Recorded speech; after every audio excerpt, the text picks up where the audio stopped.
अस्सलाम वालेकुम। मेरा नाम डॉक्टर मशहूर है। आप सबको बहुत बहुत ज़्यादा रमज़ान मुबारक। रमज़ान के अंदर अफ्तारी में अक्सर लोगों को हाजमे के मसाइल होते हैं। खाना खाने के बाद अक्सर लोगों का जो पेट है वो फूला हुआ महसूस होता है। गैस के मसले ज़्यादा होते हैं और अक्सर बदहज़मी भी रहती है।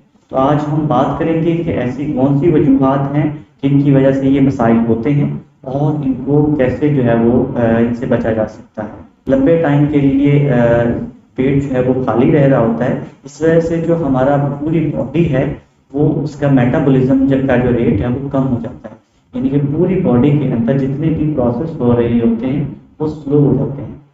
उसके स्लो होने के साथ ही जो हमारे अंतड़ियों की हरकत है और जो हमारे हाजमे की यानी कि हरकत है वो भी स्लो हो जाती है। लेकिन जब हम बहुत ज़्यादा हैवी खाना अचानक खा लेते हैं या फिर ठंडा पानी बहुत ज़्यादा पी लेते हैं तो उस वजह से अंतड़ियों की हरकत मज़ीद स्लो हो जाती है और हमें ऐसे महसूस होता है जैसे कि मैदा जो है वो भरा भरा है, वो आगे खुराक जो है वो अंतड़ियों तक नहीं जाती। सबसे पहले हम बात करते हैं कि ऐसी कौन सी खुराकें हैं जिनकी वजह से ये मसाला जो है वो ज़्यादा होता है। अगर हम फ्रूट्स को खाने के साथ मिक्स करते हैं यानी कि अक्सर ये आदत होती है कि डेजर्ट के तौर पर फ्रूट्स लिए जाते हैं हेल्दी समझकर, लेकिन अगर उससे पहले आपने हैवी मील लिया है, बहुत पेट भरकर खाना खाया है, उसके बाद अगर आप डेजर्ट के तौर पे स्वीट के तौर पे फ्रूट्स इस्तेमाल करते हैं तो उससे क्या होता है कि आपके जो मील खाया था वो अनडाइजेस्टेड है, वो कम्प्लेक्स है, उसको तोड़ने की भी जरूरत है, हजम होने की जरूरत है। लेकिन जो फ्रूट है उसके अंदर सिंपल कार्ब्स होते हैं, जो पहले से यानी हजम शुदा शुगर होती है वो होती है। क्योंकि अनडाइजेस्टेड फूड जो आपने पहले खाई थी वो मैदे में ज़्यादा देर तक ठहरती है ताकि अच्छी तरह हजम हो सके। लेकिन जो शुगर है जो आपने फल खाए जिसमें इजीली डाइजेस्टेबल फूड थी वो भी उसके साथ मिक्स हो जाती है और वो डाइजेस्टेड फूड ही बहुत देर मैदे के अंदर पड़ी रहती है। तो इस डाइजेस्टेड फूड के ऊपर जो ग्लूकोज होते हैं, जो शुगर होती है, उसके ऊपर बैक्टीरिया एक्ट करते हैं और बहुत ज़्यादा गैस पैदा होती है जिसकी वजह से पेट फूलता है और डकार आते हैं और हवा जो होती है उसका मसला ज़्यादा होता है। इसके अलावा कोल्ड ड्रिंक्स और आइसक्रीम्स का बहुत ज़्यादा इस्तेमाल किया जाता है, लेकिन कोल्ड ड्रिंक जो है और आइसक्रीम जो है ये लो टेम्परेचर है। तो लो टेम्परेचर फूड जैसे ही मैदे के अंदर जाती है तो मैदे की खून की जो सप्लाई है वो कम हो जाती है।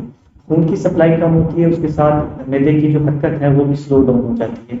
तो इस हरकत के स्लो होने की वजह से जब हम बहुत ज़्यादा ठंडा पानी भी पी लेते हैं बहुत ज़्यादा तो वो मैदे के अंदर ही पड़ा रहता है और उसकी जो मैदे की हरकत है आगे पानी को अंदर में भेजने की वो सलाहियत कम हो। इसके अलावा इफ्तार के बाद अगर सुस्ती ज़्यादा हो यानी कि आप वॉक नहीं करते या फिर नमाज नहीं पढ़ते तो उससे भी ये मसला मजीद बढ़ जाता है। तो बेहतरीन तरीका यही होता है कि पहले इफ्तार किया जाए, उसके बाद थोड़ा बहुत पानी पी के यानी कि नमाज पढ़ी जाए और वॉक की जाए और खाना उसके बाद लाइट नहीं खाया जाए और पेट भर कर ना खाया जाए रात तक। इसके अलावा एक तरीका अगर इसको बेहतर करने का वो एब्डोमिनल मसाजेस होते हैं, पेट का यानी कि एक मसाज होता है करना। उसमें आपने अंतड़ियों की हरकत जो होती है उसकी डायरेक्शन में आपने मसाज करना होता है। हमारे पेट के अंदर आम तौर पर ये आपके एंगल से ये क्लॉकवाइज बनती है। क्लॉकवाइज डायरेक्शन में आपने मसाज करना है।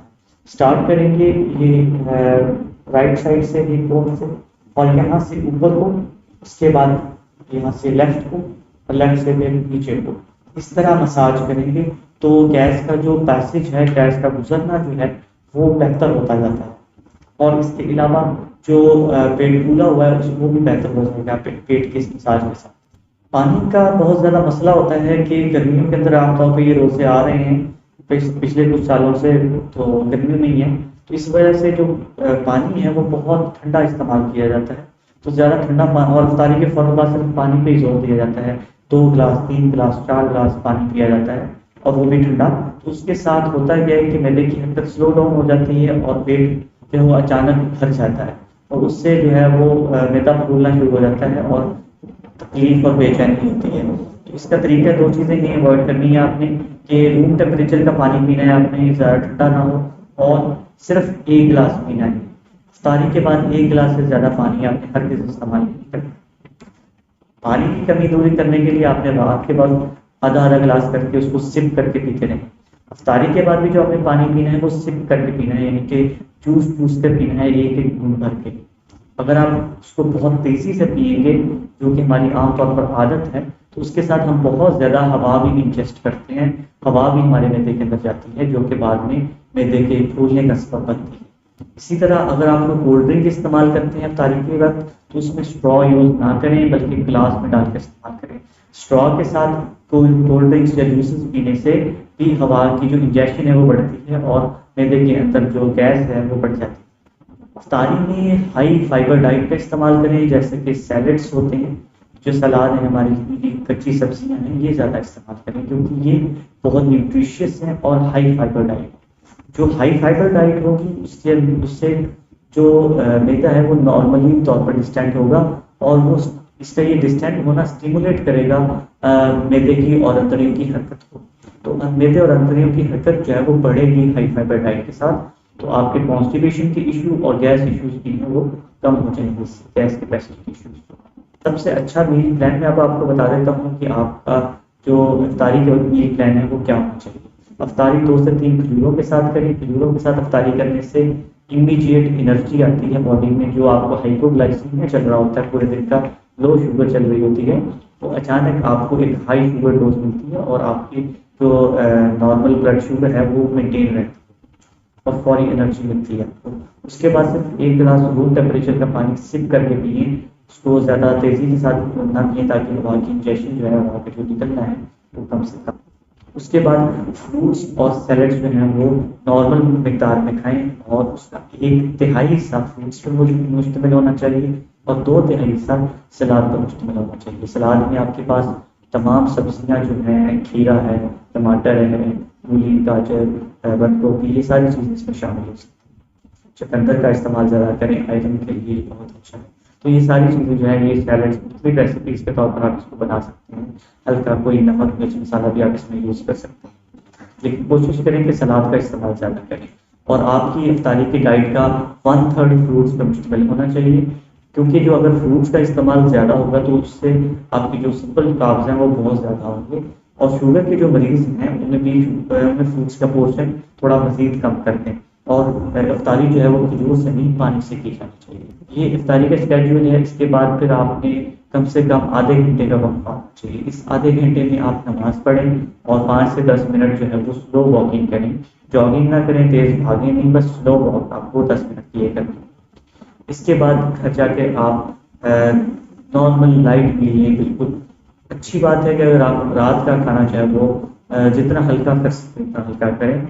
अगर आप सिर्फ सलाद पर या फिर फ्रूट पर गुजारा कर सकते हैं तो वो बहुत अच्छी बात है, लेकिन अगर आप को रात को भूख लग जाती है तो फिर आप आधी रोटी, मैक्सिमम 1 रोटी तक इस्तेमाल करें। चावल है तो वो भी 1 प्लेट से ज़्यादा हरगिज़ ना खाएं। और समोसे, पकौड़े, इस तरह की कोई भी फ्राइड आइटम इफ्तारी में खाना जुर्म है। सहरी के अंदर फैटी डाइट जो है वो आप खा सकते हैं कुछ हद तक, क्योंकि फैट जो है ये मैदे की हरकत को स्लो करता है, और अगर आप सुबह सहरी में फैट लेंगे तो आपको पूरा दिन स्लो एनर्जी जो है वो मिलती रहेगी। लेकिन अफ्तारी में फैट लेना जो है वो आपके लिए बहुत नुकसान है, क्योंकि उसके बाद आपने इनएक्टिव रहना है और मैदे की हरकत जब स्लो होगी तो आपको तकलीफ ही होगी। सहरी के अंदर जब आप फैट लेते हैं तो मैदे की हरकत थोड़ी सी स्लो हो भी जाए तो उससे आपको स्लो एनर्जी मिलती रहती है पूरा दिन, और आपको रोज़ा जो है वो थोड़ा कम लगता है। तो सहरी के अंदर अगर आप पराठा खा भी लेते हैं तो उतना ज़्यादा इशू नहीं है, लेकिन अफ्तारी के अंदर कोई भी फ्राइड चीज़ जो है वो हर चीज़ इस्तेमाल करें। डेयरी प्रोडक्ट्स को अवॉइड करें। जो भी डेयरी प्रोडक्ट्स हैं वो गैस का इशू करती हैं बहुत ज़्यादा। तो अगर तो आपको लैक्टोज इंटॉलरेंस है तो डेयरी प्रोडक्ट्स बिल्कुल भी इस्तेमाल करें, लेकिन अगर लैक्टोज इंटॉलरेंस आपको नहीं है तो फिर आप बिल्कुल मॉडरेट अमाउंट में इस्तेमाल करें। मैक्सिमम जिससे आपको दूध पीना है तो रात को 1 गिलास से ज़्यादा मत पीएं। और दही जो है ये आप सहरी में इस्तेमाल करें, ये हजम के लिए अच्छा है। दही का इस्तेमाल बढ़ाएं, बाकी डेयरी प्रोडक्ट्स का इस्तेमाल जो है वो कम से कम करें।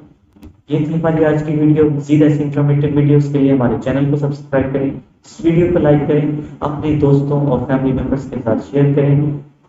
हेल्थ अवेयरनेस को फैलाने में हमारा साथ दें। रमज़ान मुबारक।